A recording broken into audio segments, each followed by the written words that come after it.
Hi hello ನಮಸ್ತೆ, welcome to S electronics. ಇವತ್ತು ನಮ್ಮ ಹತ್ರ ಈ VU65 ಇಂಚಸ್ ಟಿವಿ ಆದರೆ ಇದೆ. ಈ ಟಿವಿಯಲ್ಲಿ ಏನು ಪ್ರಾಬ್ಲಮ್ ಅಂತ ನಮಗೆ ಕಸ್ಟಮರು ಒಂದು ವಿಡಿಯೋನಾದ್ರೆ ಕಳಿಸಿದ್ದಾರೆ. ಆ ವಿಡಿಯೋದಲ್ಲಿ ಯಾವ ರೀತಿ ಇದೆ ಅಂತ ನೋಡೋಣ ಬನ್ನಿ. ಟಿವಿ ಆನ್ ಮಾಡಿದ್ರೆ ಈ ರೀತಿ ನಮಗೆ VU premium Android 4K TV ಅಂತ ಬರುತ್ತೆ. ಮತ್ತೆ ಇದು ಆಫ್ ಆಗುತ್ತೆ. ಮತ್ತೆ ಇಲ್ಲಿ ಚಿಕ್ಕದಾಗಿ ಲೈನ್ಸ್ ತರ ಏನೋ ಬರ್ತಾ ಇದೆ. ಸೊ ಇದು ನನಗೆ ಆಕ್ಚುಲ್ ಆಗಿ ಡಿಸ್ಪ್ಲೇ ಪ್ರಾಬ್ಲಮ್ ಅಂತ ಅನ್ನಿಸ್ತು. ಸೊ ಅದನ್ನೇ ಚೆಕ್ ಮಾಡ್ಕೊಳ್ಳೋದಕ್ಕೆ ಇದನ್ನ ಮತ್ತೆ ಸ್ವಲ್ಪ ಸ್ಲೋ ಮೋಷನ್ ಮಾಡಿ ನೋಡಿದ್ರೆ ನಮ್ಗೆ ಇಲ್ಲೊಂದು ನೋಟಿಸ್ ಆಗುತ್ತೆ. ಇಲ್ಲಿ VU ಪ್ರೀಮಿಯಂ ಆಂಡ್ರಾಯ್ಡ್ ಹತ್ರ ಸ್ಟಾಪ್ ಮಾಡಿದ್ರೆ ರೈಟ್ ಸೈಡ್ ಪೋರ್ಷನ್ ಅಲ್ಲಿ ಸ್ವಲ್ಪ ನಮ್ಗೆ ಡಿಮ್ ಆಗಿ ಕಾಣಿಸ್ತಾ ಇದೆ. ಲೆಫ್ಟ್ ಸೈಡ್ ಅಲ್ಲಿ ಬರುವಷ್ಟು ಬ್ರೈಟ್ನೆಸ್ ನಮ್ಗೆ ಇಲ್ಲಿ ರೈಟ್ ಸೈಡ್ ಅಲ್ಲಿ ನೋಡೋದಕ್ಕೆ ಸಿಗ್ತಾ ಇಲ್ಲ. ಮತ್ತೆ ಅದ್ರ ಜೊತೆಗೆ ಸೆಂಟ್ರಲ್ ಒಂದು ಬಾರ್ ಬೇರೆ ಬರ್ತಾ ಇದೆ. ಸೊ ಅದೇನಕ್ಕೆ ಬರ್ತಾ ಇದೆ ಅಂತಾನು ನನಗೆ ಅರ್ಥ ಆಗ್ಲಿಲ್ಲ. ಆಕ್ಚುಲಿ ನಾನು ಇದನ್ನ ಡಿಸ್ಪ್ಲೇ ಪ್ರಾಬ್ಲಮ್ ಅಂತ ಅನ್ಕೊಂತಾ ಇದ್ದೀನಿ. ಇಲ್ಲಿ ಫಸ್ಟ್ ಅಲ್ಲಿ ನೀವು ನೋಡೋದಾದ್ರೆ ಲೋಗೋ ಹೋದ್ಮೇಲೂ ಸಹ ಒಂದು ಗ್ಲಿಚ್ ತರ ನಮ್ಗೆ ಲೈನ್ ನೋಡೋದಕ್ಕೆ ಸಿಗ್ತಾ ಇದೆ. ಅದು ಪ್ರಾಪರ್ ಲೈನ್ ತರನು ಇಲ್ಲ, ಡಿಸ್ಪ್ಲೇ ಡಬಲ್ ಇಮೇಜ್ ಬರ್ತಾ ಇರೋ ತರನು ಇಲ್ಲ. ಅದು ಸ್ವಲ್ಪ ವಿಯರ್ಡ್ ಆಗೇ ಇದೆ ಇದು ಪ್ರಾಬ್ಲಮ್. ಸೊ ಈ ಪ್ರಾಬ್ಲಮ್ ನ ಏನು ಅಂತ ನೋಡ್ಕೊಳ್ಳೋದಕ್ಕೆ ನಾನು ಇಲ್ಲಿ ಟಿವಿನ ಓಪನ್ ಮಾಡ್ಕೊಂಡಿದ್ದೀನಿ. ಟಿವಿ ಒಳಗಡೆ ನಮ್ಗೆ ಇಲ್ಲಿ ಒಂದು ಪವರ್ ಸಪ್ಲೈ ಬೋರ್ಡ್ ಮತ್ತೆ ಒಂದು ಮದರ್ ಬೋರ್ಡ್, ಒಂದು ಟಿಕನ್ ಬೋರ್ಡ್ ನೋಡೋದಕ್ಕೆ ಸಿಗ್ತಾ ಇದೆ. ಮತ್ತೆ ಈ ಟಿವಿ ಒಳಗಡೆ ಇದರ ಮ್ಯಾನುಫ್ಯಾಕ್ಚರರ್ ಸ್ಟಿಕ್ಕರ್ ಇದೆ ನೋಡಿ, ಹೈಸೆನ್ಸ್ ಅಂದ್ಬಿಟ್ಟು ಈ ಟಿವಿ ಮ್ಯಾನುಫ್ಯಾಕ್ಚರರ್ ಆಗಿರ್ತಾರೆ. ಮತ್ತೆ ಈ ಟಿವಿಯಲ್ಲಿ AIO ಬ್ರ್ಯಾಂಡ್ ನ ಡಿಸ್ಪ್ಲೇನಾದ್ರೆ ಯೂಸ್ ಮಾಡಿದ್ರೆ ಡಿಸ್ಪ್ಲೇ ಪಾರ್ಟ್ ನಂಬರ್ ಸಹ ನೀವು ಇಲ್ಲಿ ನೋಡಬಹುದು. ಹೇಳೋದಕ್ಕೆ ಮಾತ್ರ VU ಟಿವಿ, ಇದ್ರೊಳಗಡೆ ಇರುವಂತ ಯಾವುದೇ ಒಂದು ಹಾರ್ಡ್ವೇರ್ VU ಕಂಪ್ನಿಯದ್ದು ಇಲ್ಲ. ಸೊ ಇವಾಗ ಇದರಲ್ಲಿ ಏನ್ ಪ್ರಾಬ್ಲಮ್ ಅಂತ ನಾನು ಮತ್ತೆ ಇಲ್ಲಿ ಆನ್ ಮಾಡಿ ಚೆಕ್ ಮಾಡ್ಕೊಂತಾ ಇದ್ದೀನಿ. ಸ್ಟ್ಯಾಂಡ್ ಬೈ ರಿಲೀಸ್ ಮಾಡ್ಕೊಂಡಿದ್ದೀನಿ. ಸ್ಟ್ಯಾಂಡ್ ಬೈ ರಿಲೀಸ್ ಆದ ನಂತರನೂ ಇಲ್ಲಿ ಸೇಮ್ ಅದೇ ರೀತಿ ಬಾರ್ ಬರ್ತಾ ಇದೆ, ಗ್ಲಿಚ್ ಬರ್ತಾ ಇದೆ. ಸೊ ಇದು ನನಗೆ ಆ್ಯಕ್ಚುಲ್ ಆಗಿ ಡಿಸ್ಪ್ಲೇ ಪ್ರಾಬ್ಲಮಾ ಮದರ್ ಬೋರ್ಡ್ ಪ್ರಾಬ್ಲಮ್ ಅಂತ ತುಂಬ ಕನ್ಫ್ಯೂಸ್ ಆಗಿದೆ.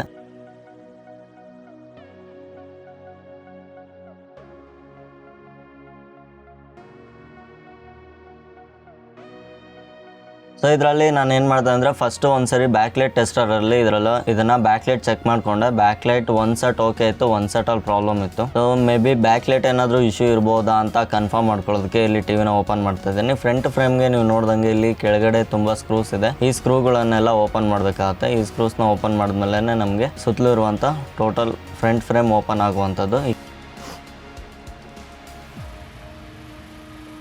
ಫ್ರೇಮ್ ಓಪನ್ ಮಾಡಿ ಡಿಸ್ಪ್ಲೇ ಮತ್ತು ರಿಫ್ಲೆಕ್ಟರ್ ಶೀಟ್ಸ್ ಎಲ್ಲ ಕಂಪ್ಲೀಟ್ ಓಪನ್ ಮಾಡಿದ್ಮೇಲೆ ನಮಗೆ ಒಳಗಿರುವಂಥ ಬ್ಯಾಕ್ಲೈಟ್ ಯೂನಿಟ್ ಈ ರೀತಿ ನೋಡೋದಕ್ಕೆ ಸಿಗ್ತಾ ಇದೆ. ಇದರ ಫೋಟೋನ ನೀವು ಟೆಕ್ನಿಷಿಯನ್ ಆಗಿದ್ದರೆ ಸೇಮ್ ಟಿವಿ ನಿಮ್ಮ ಹತ್ರ ಏನಾದರೂ ರಿಪೇರ್ಗೆ ಬಂದಿದ್ರೆ ಈ ಬ್ಯಾಕ್ಲೈಟ್ನ ರೆಫರೆನ್ಸ್ಗೆ ನೀವು ಈ ಫೋಟೋನ ಯೂಸ್ ಮಾಡ್ಕೊಬೋದಾಗಿದೆ. ಇದರ ಒಳಗಡೆ ಬ್ಯಾಕ್ಲೈಟ್ ಯೂನಿಟ್ ನಮಗೆ ಈ ರೀತಿ ನೋಡೋದಕ್ಕೆ ಸಿಗ್ತಾ ಇರುವಂಥದ್ದು. ಲೆಫ್ಟ್ ಸೈಡ್ದು ಈ ರೀತಿ ಇದೆ, ಮತ್ತು ರೈಟ್ ಸೈಡ್ನ ಪಾರ್ಟ್ ಈ ರೀತಿ ನೋಡೋದಕ್ಕೆ ಸಿಗ್ತಾ ಇದೆ. ಇದು ಲೆಫ್ಟ್ ರೈಟು ಅಂತ ಸಪ್ರೇಟ್ ಯೂನಿಟ್ಸ್ ಆದರೆ ಇದೆ ಇದರಲ್ಲಿ. ಸೊ ಎರಡಕ್ಕೂ ಸಪ್ರೇಟ್ ಕನೆಕ್ಷನ್ಸ್ ಇದೆ. ಇದರಲ್ಲಿ ಏನು ಪ್ರಾಬ್ಲಮ್ ಅಂತ ಚೆಕ್ ಮಾಡ್ಕೊಳ್ಳೋದಕ್ಕೆ ಇಲ್ಲಿ ಬ್ಯಾಕ್ಲೈಟ್ನ ಒಂದೊಂದೇ ಸ್ಟ್ರಿಪ್ನ ಚೆಕ್ ಮಾಡ್ಕೊತಾ ಇದ್ದೀನಿ. ಲೆಫ್ಟ್ ಸೈಡ್ ಯೂನಿಟಲ್ಲಿ ಫಸ್ಟ್ ಸ್ಟ್ರಿಪ್ ಓಕೆ ಇದೆ. ಫಸ್ಟ್ ಸ್ಟ್ರಿಪ್ಪಲ್ಲಿ ಯಾವುದೇ ರೀತಿಯಾದಂಥ ಪ್ರಾಬ್ಲಮ್ ಇಲ್ಲ. ಮತ್ತು ಈ ಕಡೆ ಟಾಪ್ ಸ್ಟ್ರಿಪ್ಪು ಸಹ ಓಕೆ ಇದೆ.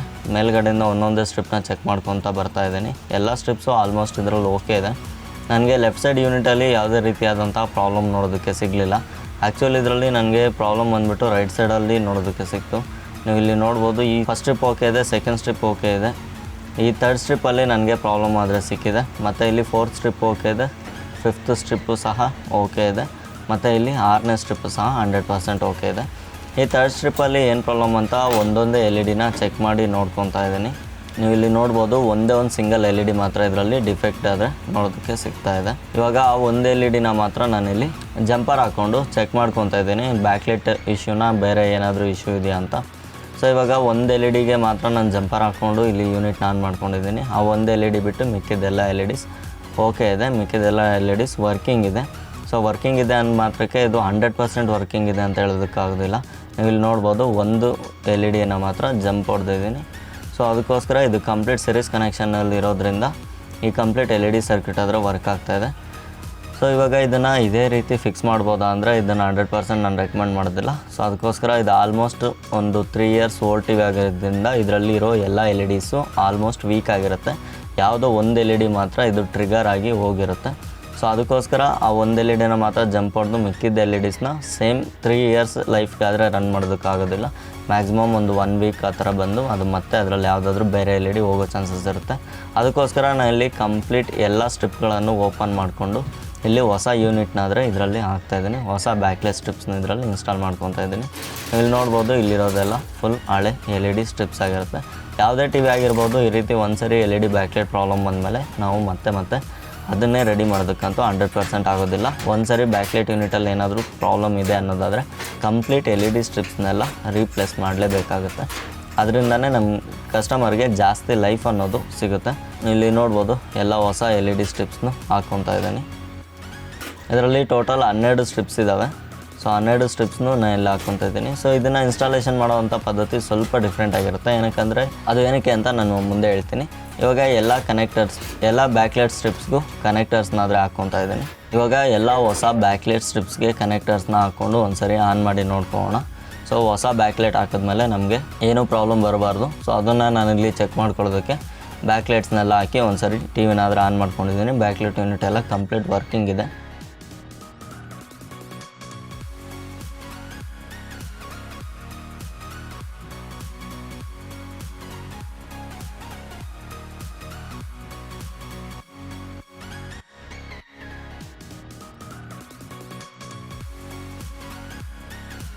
ಇದನ್ನು ಆಲ್ಮೋಸ್ಟ್ ನಾನೊಂದು 2 ಮಿನಿಟ್ಸ್ವರೆಗೂ ರನ್ ಮಾಡಿ ಕೂಡ ಬಿಟ್ಟಿದ್ದೆ. ಇದರಲ್ಲಿ ಯಾವುದೇ ರೀತಿಯಾದಂಥ ಪ್ರಾಬ್ಲಮ್ ನನಗೆ ನೋಟಿಸ್ ಆಗಲಿಲ್ಲ. ಸೊ ಅದಕ್ಕೋಸ್ಕರ ಇದು 100% ಓಕೆ ಇದೆ ಅಂತ ನಾನು ಫೈನಲೈಸ್ ಮಾಡಿದ್ದಾಗಿದೆ. ಮತ್ತು ಆ ಡಿಸ್ಪ್ಲೇಲಿ ಲೈನ್ಸ್ ಬರ್ತಿದ್ದಂಥ ಪ್ರಾಬ್ಲಮ್ನು ಸಹ ನಾವು ನೋಡ್ಕೊಬೇಕಾಗಿದೆ. ಸೊ ಅದು ಏನು ಪ್ರಾಬ್ಲಮ್ ಅಂತ ನಾನೆಲ್ಲ ಫುಲ್ ಫಿಕ್ಸ್ ಮಾಡಿದ್ಮೇಲೆ ಅದನ್ನು ಚೆಕ್ ಮಾಡ್ಕೊಳ್ಳೋಣ. ಈ LED ಬ್ಯಾಕ್ಲೈಟ್ಸ್ನ ಫಿಕ್ಸ್ ಮಾಡೋದು ಸ್ವಲ್ಪ ಡಿಫ್ರೆಂಟ್ ಅಂತ ನಾನು ಆವಾಗಲೇ ಏನಕ್ಕೆ ಅಂದೆ ಅಂದರೆ ಇದರಲ್ಲಿ ಯಾವುದೇ ರೀತಿಯಾದಂಥ ಡಬಲ್ ಸೈಡ್ ಟೇಪ್ನ ಯೂಸ್ ಮಾಡಿಲ್ಲ. ಆಲ್ಮೋಸ್ಟ್ ಎಲ್ಲ ಬ್ಯಾಕ್ಲೈಟ್ ಸ್ಟ್ರಿಪ್ನ ಇನ್ಸ್ಟಾಲೇಷನ್ ಪದ್ಧತಿ ಒಂದೇ ಇರುತ್ತೆ. ಡಬಲ್ ಸೈಡ್ ಗಮ್ ಟೇಪ್ ಇರುತ್ತೆ. ಸೊ ನಾರ್ಮಲ್ ಫೋಮ್ ಟೇಪ್ ಬರುತ್ತಲ್ಲ ಆ ರೀತಿಯಾದಂಥದ್ದಲ್ಲ, ಇದರಲ್ಲಿ ಬೇರೆನೇ ಬರುತ್ತೆ. ಟಿವಿಯಲ್ಲಿ ಯೂಸ್ ಮಾಡುವಂಥದ್ದು ಬೇರೆ ಬರುತ್ತೆ. ಸೊ ಇದನ್ನು ಇದರಲ್ಲಿ ಯೂಸ್ ಮಾಡಿಲ್ಲ. ನಾರ್ಮಲ್ ನೀವು ಟೆಕ್ನಿಷಿಯನ್ ಆಗಿದ್ರೆ ನಿಮ್ಗೆ 100% ಅದ್ರ ಬಗ್ಗೆ ಗೊತ್ತಿರುತ್ತೆ. ಅದನ್ನಾದರೆ ಇಲ್ಲಿ ಯೂಸ್ ಮಾಡಿಲ್ಲ. ಕೆಲವೊಂದು ಬ್ಯಾಕ್ಲೈಟ್ಗಳು ಬಂದುಬಿಟ್ಟು ಸ್ಕ್ರೂಗಳಲ್ಲಿ ಫಿಕ್ಸ್ ಆಗುತ್ತೆ. ಸೊ ಅದು ಸಹ ಇದರಲ್ಲಿ ಯೂಸ್ ಮಾಡಿಲ್ಲ.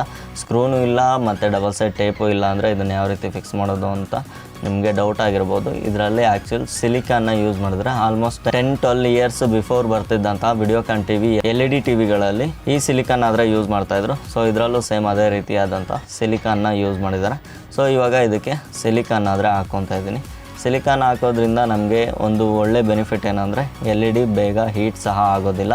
ಆ ಕಾರಣಕ್ಕಾಗಿ ಇದರಲ್ಲಿ ಸಿಲಿಕಾನ್ನ ಯೂಸ್ ಮಾಡಿರ್ತಾರೆ. ಹೊಸ ಟಿವಿಯಲ್ಲೂ ಸಹ ಸಿಲಿಕಾನ್ನೇ ಯೂಸ್ ಮಾಡಿ ಫಿಕ್ಸ್ ಮಾಡಿರ್ತಾರೆ. ಸೊ ಅದಕ್ಕೋಸ್ಕರ ನಾನು ಇಲ್ಲಿ ಸಿಲಿಕಾನ್ನೇ ಯೂಸ್ ಮಾಡ್ತಾ ಇದ್ದೀನಿ. ಇನ್ ಕೇಸ್ ನಾವಿಲ್ಲಿ ಟೇಪ್ನ ಸಹ ಯೂಸ್ ಮಾಡ್ಬೋದು. ಟೇಪ್ ಯೂಸ್ ಮಾಡೋದ್ರಿಂದ ಒಂದು ಡಿಸ್ಅಡ್ವಾಂಟೇಜ್ ಏನಿರುತ್ತೆ ಅನ್ನೋದಾದರೆ, ಟೇಪ್ ಯೂಸ್ ಮಾಡಿದ್ರೆ ನಮ್ಗೆ ಇಲ್ಲಿ ಹಳೆ ಸಿಲಿಕಾನ್ ಇರುವಂಥ ಜಾಗದಲ್ಲಿ ಟೇಪ್ ಅನ್ನೋದು ಕರೆಕ್ಟಾಗಿ ಪೇಸ್ಟ್ ಆಗೋದಿಲ್ಲ. ಅಲ್ಲಿ ಬಾಡಿ ಜೊತೆಗೆ LED ಸ್ಟ್ರಿಪ್ ಕರೆಕ್ಟಾಗಿ ಕಾಂಟ್ಯಾಕ್ಟ್ ಆಗೋದಿಲ್ಲ. ಆ ಟೈಮಲ್ಲಿ LED ಸ್ಟ್ರಿಪ್ ಅನ್ನೋದು ಬೇಗ ಪ್ರಾಬ್ಲಮ್ ಆದರೆ ಬರುತ್ತೆ. ಸೊ ಆ ಕಾರಣದಿಂದ ನಾನು ಇಲ್ಲಿ ಈಚ್ ಆ್ಯಂಡ್ ಎವ್ರಿ LEDಯ ಕೆಳಗಡೆ ಸಿಲಿಕಾನ್ ಆದರೆ ಹಾಕ್ಕೊತಾ ಇದ್ದೀನಿ. ಸಿಲಿಕಾನು ಸ್ವಲ್ಪ ಹೀಟ್ನ ಕೂಡ ಅಬ್ಸರ್ವ್ ಮಾಡ್ಕೊಳ್ಳುತ್ತೆ ಮತ್ತು ಬಾಡಿಗೆ ಹೀಟ್ನ ಸ್ವಲ್ಪ ಈಸಿಯಾಗಿ ಡಿಸ್ಟ್ರಿಬ್ಯೂಟ್ ಮಾಡುತ್ತೆ. ಸೊ ಆ ಕಾರಣದಿಂದ ನಾನು ಇಲ್ಲಿ ಪ್ರತಿಯೊಂದು LEDಯ ಕೆಳಗಡೆ ಹಳೇದು ಎಲ್ಲೆಲ್ಲಿ ಸಿಲಿಕಾನ್ ಇತ್ತು ಅಲ್ಲಲ್ಲಿ ನಾನಿಲ್ಲಿ ಸಿಲಿಕಾನ್ ಆದರೆ ಹಾಕ್ಕೊತಾ ಇದ್ದೀನಿ. ಸೊ ಆಲ್ಮೋಸ್ಟ್ ತುಂಬ ಟೆಕ್ನಿಷಿಯನ್ಸ್ ಇದನ್ನು ಮಾಡಲ್ಲ ಅಂತ ಗೊತ್ತು. ಸೊ ಇದು ಬಂದುಬಿಟ್ಟು 100% ಪ್ರತಿಯೊಬ್ಬ ಟೆಕ್ನಿಷಿಯನ್ ಮಾಡಬೇಕಾಗಿರುವಂಥದ್ದು. ಸಿಲಿಕಾನ್ ಇದ್ದರೆ ಸಿಲಿಕಾನೇ ಯೂಸ್ ಮಾಡಬೇಕು. ಡಬಲ್ ಸೈಡ್ ಟೇಪ್ ಇದ್ದರೆ ಟೇಪನ್ನೇ ಯೂಸ್ ಮಾಡಿ LEDಸ್ನಾದರೆ ಫಿಕ್ಸ್ ಮಾಡಬೇಕು ಅಂತ ನಾನು ರೆಕಮೆಂಡ್ ಮಾಡ್ತೀನಿ. ಸೊ ನಾನು ಇದನ್ನು ಪ್ರೀವಿಯಸ್ 4 ಇಯರ್ಸಿಂದ ನಾನು ಈ ಮೆಥಡ್ನ ಯೂಸ್ ಮಾಡ್ತಾಯಿದ್ದೀನಿ. ಸೊ ನಂಗೆ ಫಸ್ಟ್ ವಿಡಿಯೋಕಾನ್ ಟಿವಿ ಆವಾಗಲೇ ಸಿಕ್ಕಿದ್ದು, ಅದರಲ್ಲೇ ನಾನು ಸಿಲಿಕಾನ್ನ ಆದರೆ ನೋಡಿದ್ದು. ಆವಾಗಲಿಂದ ಯಾವ್ಯಾವ ಟಿವಿಯಲ್ಲಿ ಸಿಲಿಕಾನ್ ಇರುತ್ತೋ ಅದಕ್ಕೆಲ್ಲದಕ್ಕೂ ಸಿಲಿಕಾನ್ನೇ ಯೂಸ್ ಮಾಡ್ತಾಯಿದ್ದೀನಿ. ಇವಾಗ ಕಂಪ್ಲೀಟ್ ಬ್ಯಾಕ್ಲೈಟ್ ಯೂನಿಟ್ ಆದರೆ ನಮಗೆಲ್ಲ 100% ಫಿಕ್ಸ್ ಆಗಿದೆ. ಎಲ್ಲ ಹಳೇದು ಪ್ರೀವಿಯಸ್ ಹೇಗಿತ್ತೋ ಅದೇ ರೀತಿ ಇಲ್ಲಿ ಹಾಕ್ಕೊಂಡಿದ್ದೀನಿ. ಮತ್ತು ಇದರಲ್ಲಿ ಉದ್ದುದ್ದ ಟೇಪ್ಸ್ ಏನಕ್ಕೆ ಹಾಕ್ಕೊಂಡಿದ್ದೀನಿ, ಈ ನೀವು ರೆಡ್ ಮತ್ತು ಬ್ಲೂ ಟೇಪ್ಸ್ನ ನೋಡ್ತಿದ್ರಲ್ವ, ಸೊ ಅದನ್ನು ಏನಕ್ಕೆ ಹಾಕ್ಕೊಂಡಿದ್ದೀನಿ ಅಂದರೆ ಪ್ರೀವಿಯಸ್ ಇದರಲ್ಲಿ ಬ್ಲ್ಯಾಕ್ ಟೇಪ್ಸ್ ಇತ್ತು, ಬ್ಲ್ಯಾಕ್ ಡಬಲ್ ಸೈಡ್ ಟೇಪ್ ಇತ್ತು. ಸೊ ಬ್ಲ್ಯಾಕ್ ಡಬಲ್ ಸೈಡ್ ಟೇಪ್ಗಿಂತ ಇದನ್ನು ಹಾಕಿದ್ರೆ ಇನ್ನೂ ಸ್ವಲ್ಪ ಚೆನ್ನಾಗಿರುತ್ತೆ ಅಂತ ಅನ್ನಿಸ್ತು. ಸೊ ಅದಕ್ಕೋಸ್ಕರ ನಾನು ಈ ಟೇಪ್ಸ್ನಾದರೆ ಹಾಕ್ಕೊಂಡಿದ್ದೀನಿ. ಇವಾಗ ಈ ಬ್ಯಾಕ್ಲೈಟ್ಗೆ ಡಿಫ್ಯೂಸರ್ ಶೀಟ್ನ ಹಾಕ್ಕೊಂಡು ಬ್ಯಾಕ್ಲೈಟ್ ಆದರೆ ಆನ್ ಮಾಡಿದ್ದೀನಿ. ನಿಮಗೆ ಸ್ವಲ್ಪ ಇದರಲ್ಲಿ ಶಾಡೋ ಕಾಣಿಸ್ತಾ ಇದೆ. ಸೊ ಆ ಶಾಡೋ ಇರೋ ಜಾಗದಲ್ಲೆಲ್ಲ ನಾವು ಆ ಟೇಪ್ನ ಸಹಾಯದಿಂದ ಡಿಫ್ಯೂಸರ್ ಶೀಟ್ನ ನಾವು ಕ್ಲೀನಾಗಿ ಫಿಕ್ಸ್ ಮಾಡಬೇಕಾಗಿದೆ. ಸೊ ಆವಾಗ ಮಾತ್ರ ನಮಗೆ ಈ ರೀತಿಯಾಗಿ ಫೈನಲ್ ರಿಸಲ್ಟ್ ಈ ರೀತಿ ಬರುವಂಥದ್ದು. ಇಲ್ಲಿ ನೋಡ್ಬೋದು ಎಲ್ಲೆಲ್ಲಿ ನಮಗೆ ಅದು ಶಾಡೋಸ್ ಇತ್ತೋ ಅದೆಲ್ಲ ಇವಾಗ ಕಂಪ್ಲೀಟ್ ಕ್ಲಿಯರ್ ಆಗಿದೆ. ಸೊ ಇದೆಲ್ಲ ಈಚ್ ಆ್ಯಂಡ್ ಎವ್ರಿಥಿಂಗ್ ಪ್ರತಿಯೊಂದು ಸ್ಟೆಪ್ಪಲ್ಲೂ ನಾವು ಇದನ್ನು ಚೆಕ್ ಮಾಡಿಕೊಂಡು ಮಾಡಬೇಕಾಗಿರುತ್ತೆ. ಸೊ ರಿಪೇರ್ ಮಾಡೋ ಟೈಮಲ್ಲಿ ನಾವು ಎಲ್ಲ ಬ್ಯಾಕ್ಲೈಟ್ ಹಾಕಿದ ತಕ್ಷಣ ಕಂಪ್ಲೀಟ್ ಯೂನಿಟ್ನ ಫಿಕ್ಸ್ ಮಾಡೋದಕ್ಕಾಗೋದಿಲ್ಲ. ಸುಮಾರು ಸಾರಿ ಆನ್ ಮಾಡಿ ಆಫ್ ಮಾಡಿ ತುಂಬ ಥರದ ಟೆಸ್ಟ್ನ ಮಾಡಬೇಕಾಗುತ್ತೆ, ತುಂಬ ಥರದ ಪ್ರಿಕಾಷನ್ಸ್ನ ತೊಗೊಂಡು ಇದನ್ನು ಮಾಡಬೇಕಾಗುತ್ತೆ. ಅಷ್ಟು ಈಸಿಯಾಗಿ ಒಂದೇ ಶಾರ್ಟ್ಗೆ ನಾವು ಇದನ್ನು ಮಾಡೋದಕ್ಕಾಗೋದಿಲ್ಲ. ಜಸ್ಟ್ ಬ್ಯಾಕ್ಲೈಟ್ ಹಾಕಿದ್ವಾ ಫಿಕ್ಸ್ ಮಾಡಿದ್ವಾ ಅಂದರೆ ಆ ರೀತಿ ರೆಡಿ ಆಗೋದಿಲ್ಲ. ಅದಕ್ಕೂ ಒಂದು ಕ್ಯಾಲ್ಕುಲೇಷನ್ಸ್ ಅನ್ನೋದಿರುತ್ತೆ. ಅದನ್ನೆಲ್ಲ ಫಾಲೋ ಮಾಡಿದ್ರೆ ಕಸ್ಟಮರ್ ಆಗಿದ್ರೆ ನಿಮಗೂ ಸಹ ಜಾಸ್ತಿ ಲೈಫ್ ಬರುವಂಥದ್ದು. ಟೆಕ್ನಿಷಿಯನ್ ಆಗಿದ್ರೆ ಅವ್ರಿಗೆಲ್ಲ ಗೊತ್ತಿರುತ್ತೆ. ಈ ಪ್ರಿಕಾಷನ್ಸ್ನ ಫಾಲೋ ಮಾಡೋದ್ರಿಂದ ನಮಗೂ ಒಂದೊಂದು ಟಿವಿನ 2 ಸರಿ 3 ಸರಿ ಓಪನ್ ಮಾಡುವ ನೆಸೆಸಿಟಿ ಅಂತೂ ಬರೋದಿಲ್ಲ. ಸೊ ಇದನ್ನೆಲ್ಲ ಫಾಲೋ ಮಾಡಿದ್ರೇ ನಾವು ಇಷ್ಟು ದೊಡ್ಡ ಟಿವಿನ ಒಂದೇ ಸಿಂಗಲ್ ಅಟೆಂಪ್ಟಲ್ಲಿ ರೆಡಿ ಮಾಡಿ ಮತ್ತೆ ಫ್ಯೂಚರಲ್ಲಿ ಯಾವುದೇ ರೀತಿಯಾದಂಥ ಪ್ರಾಬ್ಲಮ್ ಬರದೇ ಇರೋ ಥರ ಈಚ್ ಆ್ಯಂಡ್ ಎವ್ರಿಥಿಂಗ್ನ ಚೆಕ್ ಮಾಡಿ ರೆಡಿ ಮಾಡೋದಕ್ಕಾದ್ರೆ ಆಗುತ್ತೆ. ಈ ಟಿವಿಯಲ್ಲಿ ಒಂದು ಸಪ್ರೇಟ್ ಸೀನ್ ಆಗಿತ್ತು. ಏನಂದರೆ ಕಸ್ಟಮರ್ ಪ್ಲೇಸಿಂದ ನಾನೇ ತೊಗೊಂಬಂದು ಮತ್ತೆ ನಾನೇ ಡೆಲಿವರ್ ಮಾಡಬೇಕಾಗಿತ್ತು. ಯಾಕಂದರೆ 65 ಇಂಚಸ್ ಟಿ ವಿ ಆಗಿರೋದ್ರಿಂದ ಹ್ಯಾಂಡಲ್ ಮಾಡೋದು ತುಂಬ ರಿಸ್ಕ್ ಆಗುತ್ತೆ. ಇನ್ ಕೇಸ್ ಸಮ್ ಟೈಮ್ ಕೆಲವ್ರದ್ದು ಬಾಕ್ಸ್ ಇರೋದಿಲ್ಲ, ಬಾಕ್ಸ್ ಇಲ್ಲ ಅಂದರೆ ಇನ್ನೂ ಜಾಸ್ತಿ ಹೆಡ್ಏಕ್ ಆಗುತ್ತೆ. ಸೊ ಅದಕ್ಕೋಸ್ಕರ ಕಸ್ಟಮರ್ ಪ್ಲೇಸಿಂದ ನಾನೇ ಇದನ್ನು ಪಿಕ್ ಮಾಡ್ಕೊಂಬಂದು ಮತ್ತೆ ನಾನೇ ಅಲ್ಲಿ ಕಸ್ಟಮರ್ ಪ್ಲೇಸಲ್ಲಿ ಇನ್ಸ್ಟಾಲ್ ಸಹ ಮಾಡಿ ಕೊಟ್ಟಿದ್ದೀನಿ. ನೀವು ಇಲ್ಲಿ ನೋಡ್ಬೋದು ಕಸ್ಟಮರ್ ಪ್ಲೇಸಲ್ಲೇ ಟಿ ವಿನ ಆನ್ ಮಾಡಿದ್ದೀನಿ. ಟಿ ವಿ ಎಲ್ಲ 100% ಓಕೆ ಇದೆ. ಇದು ಬಂದುಬಿಟ್ಟು ಕಸ್ಟಮರ್ಗೆ ಒಂದು ಸ್ವಲ್ಪ ಡೌಟ್ ಇತ್ತು, ಎಲ್ಲಾದರೂ LED ಬ್ಲೀಡಿಂಗ್ ಆಗ್ತಿದೆಯಾ ಅಂತ.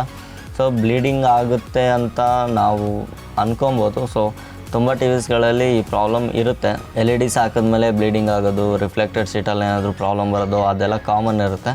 ಸೊ ಆದರೂ ಸಹ ನಾನು ಮ್ಯಾಕ್ಸಿಮಮ್ ಎಷ್ಟಾಗುತ್ತೋ ಅಷ್ಟು ಟ್ರೈ ಮಾಡಿದ್ದೀನಿ. ಇದರಲ್ಲಿ ಯಾವುದೇ ರೀತಿಯಾದಂಥ LED ಬ್ಲೀಡಿಂಗ್ ಕಾಣಿಸ್ಕೊಳ್ದೇ ಇರಲಿ ಅಂತ. ಸೊ ಅದಕ್ಕೋಸ್ಕರ ಇಲ್ಲಿ LGಯ OLED ಟಿ ವಿನ ಟೆಸ್ಟ್ ಮಾಡ್ತಾರಲ್ಲ, ಅದರಲ್ಲಿ ಜಾಸ್ತಿ ಬ್ಲ್ಯಾಕ್ ಇರುತ್ತೆ.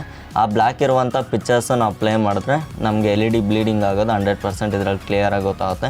ಬ್ಲ್ಯಾಕ್ ಇರೋ ಜಾಗದಲ್ಲಿ ಸ್ವಲ್ಪ ಗ್ರೇಯಿಶ್ ಆದರೆ ಕನ್ವರ್ಟ್ ಆಗುತ್ತೆ. ಆ ಟೈಮಲ್ಲಿ ನಮ್ಗೆ 100% ಗೊತ್ತಾಗುತ್ತೆ ಇಲ್ಲಿ ಬ್ಯಾಕ್ಲೈಟ್ ಬ್ಲೀಡಿಂಗ್ ಇದೆ ಅಂದ್ಬಿಟ್ಟು. ಸೊ ನಾನು ಅದಕ್ಕೋಸ್ಕರ ಇಲ್ಲಿ OLED ಟಿ ವಿನ ಟೆಸ್ಟಿಂಗ್ ಮಾಡೋ ಪದ್ಧತಿಯಲ್ಲೇ ಇದನ್ನು ಟೆಸ್ಟ್ ಮಾಡ್ತಾ ಇದ್ದೀನಿ. ಸೊ ಆ ಇಮೇಜ್ ಇಲ್ಲಿ ಪ್ಲೇ ಮಾಡಿದ್ರೆ, ಆ ವಿಡಿಯೋಸ್ ಇಲ್ಲಿ ಪ್ಲೇ ಮಾಡಿದ್ರೆ ನಮ್ಗೆ ಇನ್ನೂ ಸ್ವಲ್ಪ ಬೆಟರ್ ರಿಸಲ್ಟ್ಸ್ ಬರುವಂಥದ್ದು. ಸೊ ನೋಡಿದ್ರಲ್ಲ ಫ್ರೆಂಡ್ಸ್, ಇದಾಗಿತ್ತು 65 ಇಂಚಸ್ VU ಟಿ ವಿಯ ಕತೆ. ಇದು ಆ್ಯಕ್ಚುಲಾಗಿ ಇನ್ನೂ 2-3 ಮಾಡೆಲ್ ಜೊತೆಗಾದರೆ ಬರುತ್ತೆ. 43, 50, 55 ಅಂದ್ಬಿಟ್ಟು ಇದು 65 ಟಿ ವಿಯಲ್ಲೂ ಸಹ ನನಗೆ ಈ ಪ್ರಾಬ್ಲಮ್ ಅಂದರೆ ನೋಡೋದಕ್ಕೆ ಸಿಗ್ತಾ ಇದೆ. 43 ಮತ್ತು 50, 55 ಅಲ್ಲಿ ಒಂದು ಸಪ್ರೇಟ್ ಪ್ರಾಬ್ಲಮ್ಗಳೇ ಇದೆ. ಆ ಪ್ರಾಬ್ಲಮ್ಸ್ ಏನು ಅಂತ ನಾನು ಈ ಮುಂಚಿನ ವಿಡಿಯೋಗಳಲ್ಲಾದರೆ ಎಕ್ಸ್ಪ್ಲೇನ್ ಮಾಡಿದ್ದೀನಿ. ಅದರಲ್ಲಿ ಪವರ್ ಸಪ್ಲೈ ಇಶ್ಯೂ ಬರುತ್ತೆ, ಮತ್ತು ಮದರ್ ಬೋರ್ಡ್ ಇಶ್ಯೂ ಬರುತ್ತೆ, ಮತ್ತು ಬ್ಯಾಕ್ಲೈಟ್ನ ಇಶ್ಯೂ ಸಹ ಬರುತ್ತೆ. ಇದರಲ್ಲಿ ಪವರ್ ಸಪ್ಲೈ ಬ್ಯಾಕ್ಲೈಟ್ ಅಂತ ಸ್ವಲ್ಪ ಕನ್ಫ್ಯೂಸ್ ಆಗೋ ಪ್ರಾಬ್ಲಮ್ಸು ಸಹ ಇದೆ. ಸೊ ಅದ್ರ ಬಗ್ಗೆ ನೀವು ಕಂಪ್ಲೀಟ್ ಡೀಟೇಲ್ಸ್ ಬೇಕು ಅಂದರೆ ನೀವು ಈ ವಿಡಿಯೋಗಳಲ್ಲಿ ಇಲ್ಲ ಐ ಬಟನ್ ಇರುವಂಥ ವಿಡಿಯೋದಲ್ಲಿ ನೋಡಿ ತಿಳ್ಕೊಬೋದಾಗಿದೆ. ಸೊ ನೋಡಿದ್ರಲ್ಲ ಫ್ರೆಂಡ್ಸ್, ಇದಾಗಿತ್ತು ಇವತ್ತಿನ ವಿಡಿಯೋ. ಈ ರೀತಿ ಪ್ರಾಬ್ಲಮ್ನೊಂದಿಗೆ ನಿಮ್ಮ ಟಿವಿ ಏನಾದರೂ ಇದ್ದು ಅದನ್ನು ರಿಪೇರ್ ಮಾಡಿಸ್ಬೇಕು ಅನ್ನೋದಾದ್ರೆ ನೀವು ನನಗೆ ಕಾಂಟ್ಯಾಕ್ಟ್ ಮಾಡ್ಬೋದು. ಇನ್ ಕೇಸ್ ನೀವು ಎಲ್ಲಾದರೂ